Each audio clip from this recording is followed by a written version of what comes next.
terima kasih atas kunjungan yang mulia.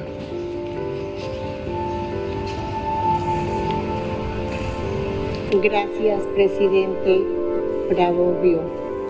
Primero, agradecer en nombre propio, pero también de la delegación peruana y en nombre del pueblo peruano, la invitación que nos hiciera usted, presidente, en su visita en noviembre del año pasado, en la Semana Cumbre de la PEC 2024.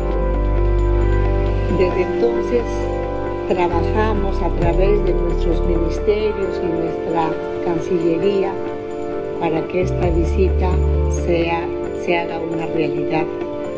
Y quisimos hacer coincidir, presidente, nuestra presencia, toda vez de que mañana, como usted ya bien lo ha manifestado, cumplimos 50 años de esa amistad entre dos pueblos hermanos, Indonesia y Perú, y en ese trabajo bilateral.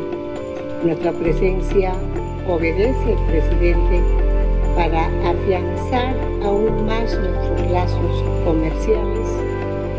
Vamos a firmar nuestro trato, el CEPA, para que al mercado de Indonesia ingrese nuestros arándanos, y está en proceso también el ingreso de la granada. Gracias.